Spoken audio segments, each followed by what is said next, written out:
اور اللہ رب العزت کے ہاں ان کی بڑی قدر و منزلت ہے۔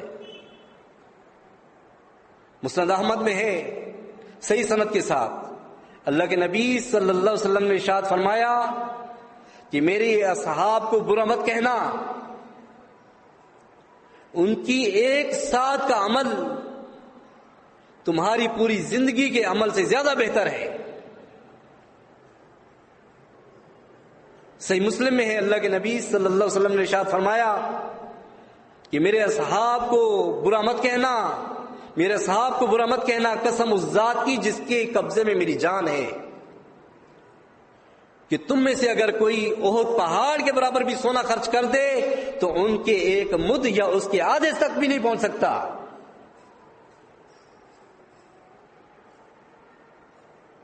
آج کے دور میں اگر کوئی بندہ عمل کرے اور کبر کرے یا صحابہ کرام کو برا کہے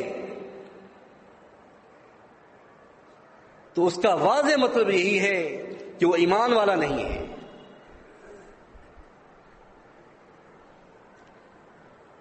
وہ ایمان والا نہیں ہے بلکہ دین کا دشمن ہے،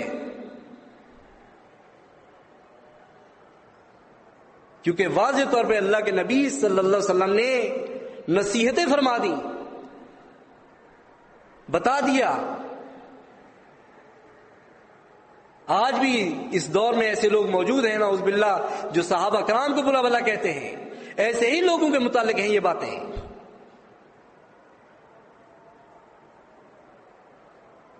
طبرانی میں ہے صحیح سند سے اللہ کے نبی صلی اللہ علیہ وسلم نے ارشاد فرمایا من سب اصحابی فعلیہ لعنت اللہ والملائکۃ والناس اجمعین، کہ جو صحابی کو برا بھلا کہے اس پر اللہ کی لعنت، فرشتوں کی اور تمام لوگوں کی لعنت ہو۔ اس قدر و منزلت ہے صحابہ کی، وہ جان نثار تھے، دین کے لیے کوئی دنیاوی غرض نہیں تھی، انہوں نے صحیح طور پہ قربانیاں پیش کی اور مثالیں قائم کی۔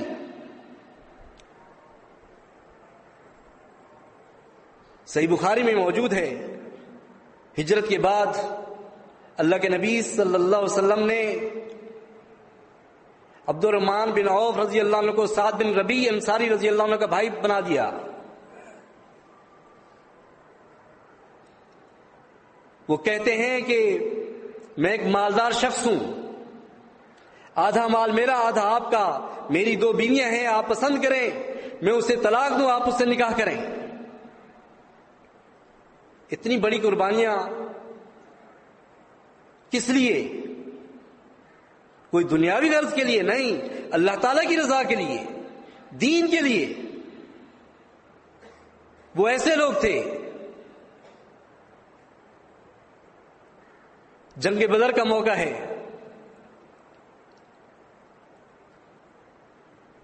عبد الرحمن بن عوف رضی اللہ عنہ موجود ہیں،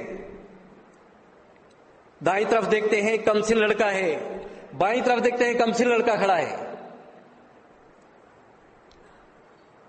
دل میں خیال کرتے ہیں کہ اگر کوئی مضبوط جوان ہوتے تو مجھے کچھ تقویت حاصل ہو جاتی۔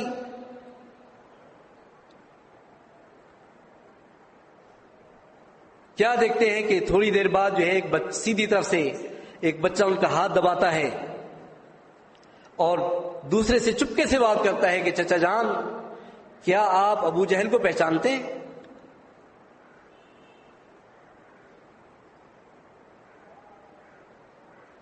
وہ کہتے ہیں کہ آپ اس کا کیا کریں گے؟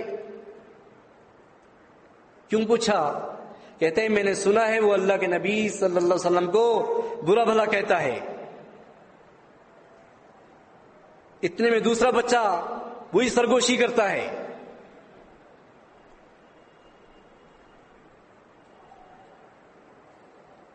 تو جیسے ہی ابو جہل آتا ہے وہ بتاتے ہیں کہ یہ ہے، دونوں مثل شکر کے اس پہ حملہ کرتے ہیں اور اس کو قتل کر دیتے ہیں۔ عبد الرحمن بن عوف رضی اللہ عنہ کہتے ہیں کہ مجھے وہ آرزو اچھی نہیں لگی، اس کے بعد میں نے جو کی تھی کہ کاش میرے دائیں بائیں کوئی مضبوط مرد ہوتے۔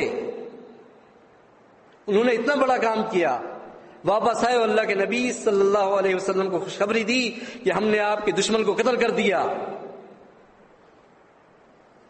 آپ نے پوچھا کس نے کیا تم دونوں میں سے؟ تو دونوں نے کہا ہم نے، میں نے۔ آپ نے فرمایا کیا تم نے اپنی تلواریں پونچھ لی ہیں، صاف کر لی؟ انہوں نے کہا نہیں، دیکھا دونوں کی تلوار پہ خون کا نشان تھا۔ آپ نے فرمایا تم دونوں نے اس کو قتل کیا ہے۔ تو یہ وہ چھوٹے چھوٹے کمسن بچے جو اللہ تعالیٰ کی راہ میں جان نشاور کرنے کو تیار ہیں، جنہیں اپنی کمزوری کی پرواہ نہیں تھی، بلکہ اس یقین کے ساتھ جاتے تھے کہ جائیں گے تو اللہ تعالیٰ کے راستے میں شہید ہو کے آنا ہے، اللہ تعالیٰ کے راستے میں جان قربان کرنی ہے۔ یہ وہ صحابہ ہیں۔ اس لیے اللہ رب العزت نے فرمایا رضی اللہ عنہم ورضوا عنہ، کہ اللہ ان سے راضی ہو گیا اور وہ اللہ تعالیٰ سے راضی ہو گئے۔ حضرت عبداللہ رضی اللہ عنہ، جابر رضی اللہ عنہ کے والد، شہادت کے بعد اللہ رب العزت اپنے سامنے پیش کرتے ہیں کہ عبداللہ کوئی خواہش ہو تو بتاؤ۔ کہتے ہیں اللہ تعالیٰ یہی آرزو ہے کہ پھر دنیا میں لوٹا دے تاکہ پھر تیرے راستے میں اپنی جان قربان کر دوں۔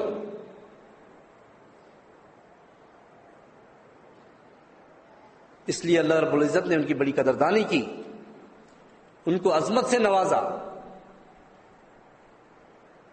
صحیح بخاری میں ہے، اللہ کے نبی صلی اللہ علیہ وسلم نے ارشاد فرمایا کہ ایک دور ایسا آئے گا کہ لوگ گروہ در گروہ جہاد کریں گے،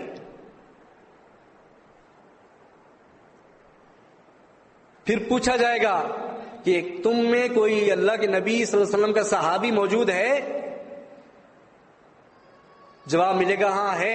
اس کی برکت سے اللہ تعالیٰ فتح عطا کر دے گا۔ پھر ایک دور آئے گا، لوگ جہاد کریں گے اور پھر پوچھیں گے کیا تم میں کوئی ایسا شخص ہے جس نے کسی صحابی کی صحبت اٹھائی ہو، مطلب تابعی؟ جواب ملے گا ہاں ہے، تو اس کی برکت سے اللہ تعالیٰ فتح عطا کرے گا۔ پھر ایک اور دور آئے گا، لوگ جہاد کریں گے اور یہی سوال کریں گے کہ کیا تم میں کوئی ایسا شخص ہے جس نے ایسے شخص کی صحبت اٹھائی ہو جس نے صحابی کی صحبت حاصل کی ہو، صحابی کی صحبت حاصل کی ہو۔ یعنی صحابہ کا دور، تابعین کا دور، تبع تابعین کا دور، تبع تابعین کی وجہ سے بھی اللہ تعالیٰ جو ہے اس کی برکت سے فتح عطا کر دے گا۔ یہ صحابہ کی عظمت ہے، ان کی شان ہے۔ لیکن دشمنان اسلام جو ہے مختلف سازشوں میں لگے ہوئے ہیں، یہ ثابت کرنے کی کوشش میں کہ نعوذ باللہ صحابہ کرام خود غرض تھے یا آپس میں ایک دوسرے کے خون کے پیاسے تھے۔ یہ صرف سازشیں ہیں۔ رب العزت نے فرما دیا رحماء بینہم، وہ آپس میں بڑے رحیم ہیں۔ قرآن مجید جب گواہی دے رہا ہے تو پھر ان تاریخی واقعات کو ہم جو ہے وہ خاک میں ڈالتے ہیں۔ کوئی وقت نہیں ان جھوٹے واقعات کی، یہ صرف اور صرف سازشیں ہیں۔ صحابہ کرام کی شان اللہ رب العزت نے قرآن مجید میں بیان کی، احادیث میں بیان ہوئی، اور ہمارا ایمان ہے کہ اللہ ان سے راضی اور وہ اللہ تعالیٰ سے راضی۔ اللہ تعالیٰ عمل کی توفیق دے۔ وقول قولی ھذا لی ولکم استغفر اللہ استغفر اللہ استغفر اللہ۔